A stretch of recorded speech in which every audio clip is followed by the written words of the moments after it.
qofka gaaro soo ka haysta wadan muslimiin joogto ama degantahay isagoo magaalooyinka gaalada ma la kaalmaysanaya muslimiin ma loo kaalmaysanaya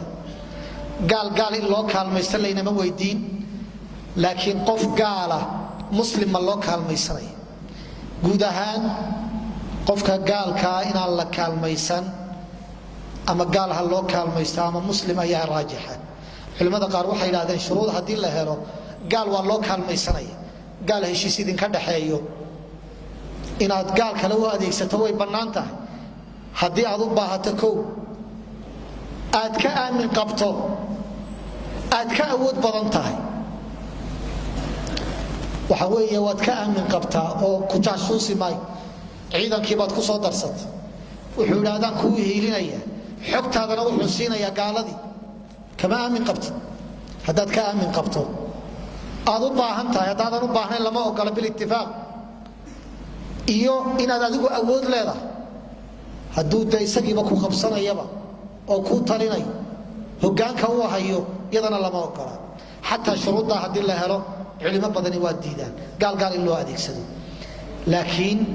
qof gaala muslimiin ma loo adeegsanaya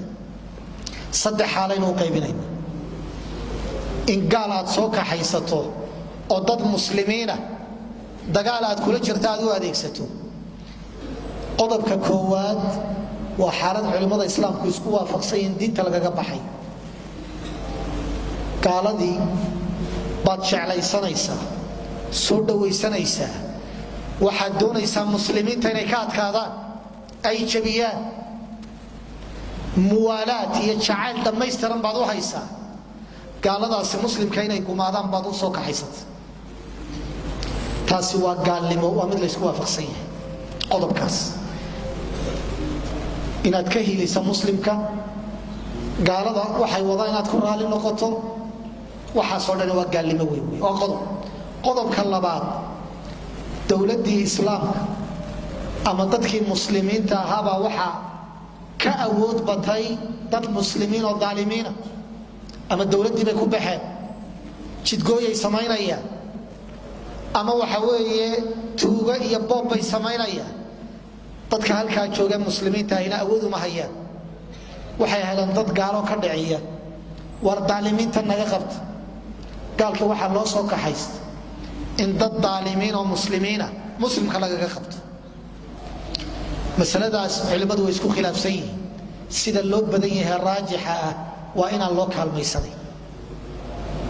ninka muslimkee daalimka ah ee dhibaatada wadaa looma adeegsanayo qof gaala loo adeegsan maayo xaal laba imaamu shaafici wuxuu leeyahay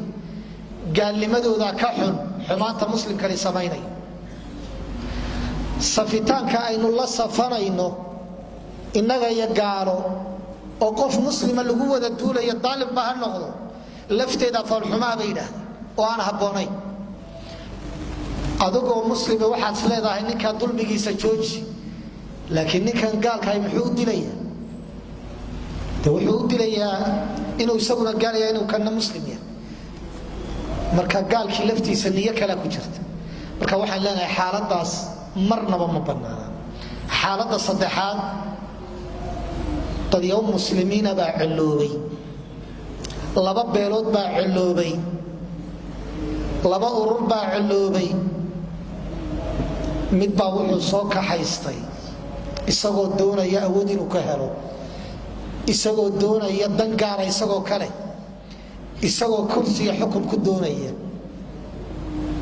ayuu wuxuu doonay inuu ku gaadho gaaladaas waxa uu doonay ujeeddadiisu maaha muslimka in la jabiyo laakiin wuxuu doonayaa inay u hoggaansamaan ama wuxuu doonayaa duulaankan lagu haya inuu iska waabiyo ayuu doonaya xaaladda noocaasana waa dembi weyn laakiin diinta lagaga bixi maayo waa dembi weyn min kabaa'ir dunuub qofkuna wuxuu halis u yahay diinta inuu kaga baxo laakiin waxa weeye mar haddii masaalix adduunyo